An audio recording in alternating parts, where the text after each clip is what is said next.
Hey, everyone. Burr Lovett coming to you on this October the 7th, 2020 with your Dose of Hope. We taking Dose of Hope on the road today, and we are on the road again today. We are looking for a member. We are looking for a member to give us an encouraging word today.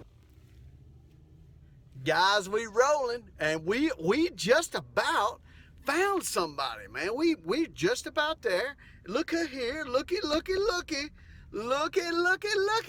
done found us a member today to give us a word of encouragement. I really have today. I found a word of encouragement coming your way on this October the 7th. We done found a word for the day, man. We done found a word for the day. We're at one great guy's house, him and his wife. He's a deacon, man. He's been a member of the church. Him and his wife serve in every which way. He's a cool dude. His name is almost like mine. His name is Buzz Mays. Hey, take a listen.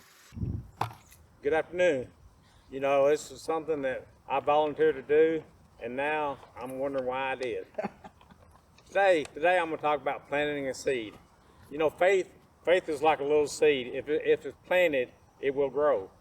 You know, I moved in this house about 4 years ago, and I loved all the trees back here. It was one reason I moved in. But as you can see, right in the middle, there was no grass.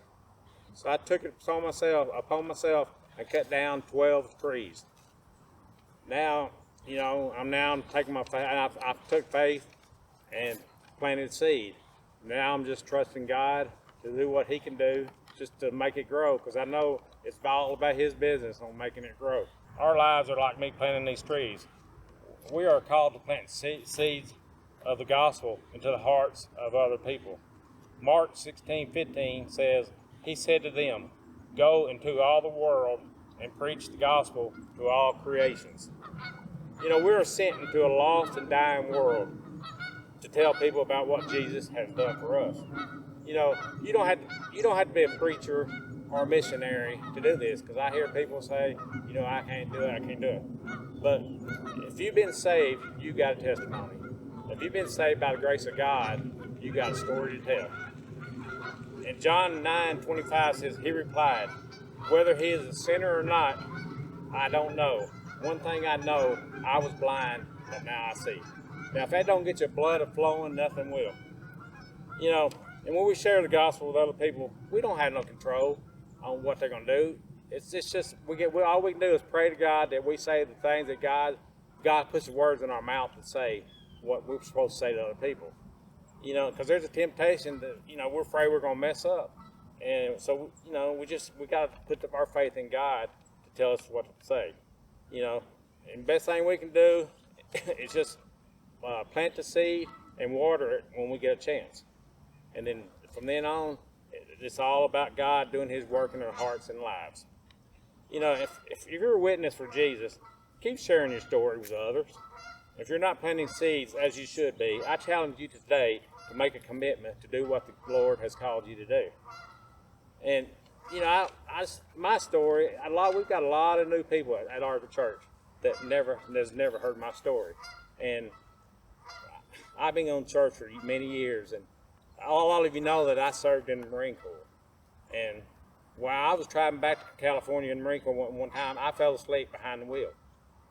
And it cost me. I was in a coma for a while, and I completely crushed the right side of my head. I got a metal plate in my head now. And, you know, but I went ahead and done my time, got out, and I started having problems when I got out of the Marine Corps. I started having seizures and living with migraines. And I was invited by David Garavella to come to Hope Baptist Church. You know, when I started going, Mark Duggan was a pastor, and Burr, and everybody knows Burr, he was a youth pastor. And both of them took me in like they'd known me forever. And after we started going a couple of weeks, I was diagnosed with dementia. And the first thing I went to Burr, and Burr, I don't know, he drawed close to me so quick that, you know, he acted like he knew me his whole life. And so I told Burr I was diagnosed with dementia.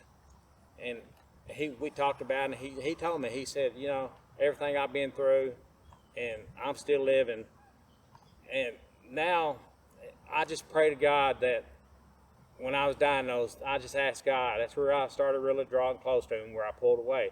Just let me see my kids grow, let them, and get married and have my grandkids. Well, God be the glory.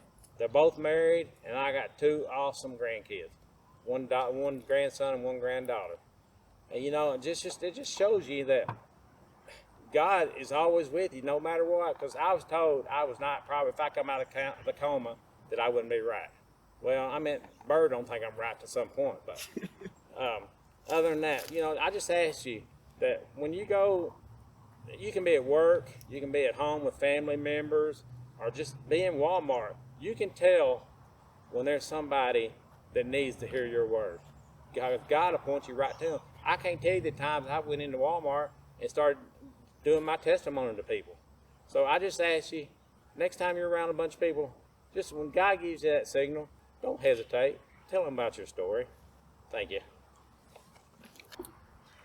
Great word for us today. Thank you so much, Buzz, for giving us that word of encouragement. It reminds me of that one slogan I always say, if you're not dead, you're not done. God's got a plan for your life, and just like Buzz said, He wants to use you each and every day. He wants to use us wherever we go, whatever we do, to plant seeds of the gospel, to make a difference for Him. You can be a difference maker today. Happy Wednesday, everyone. We look forward to seeing you on Sunday.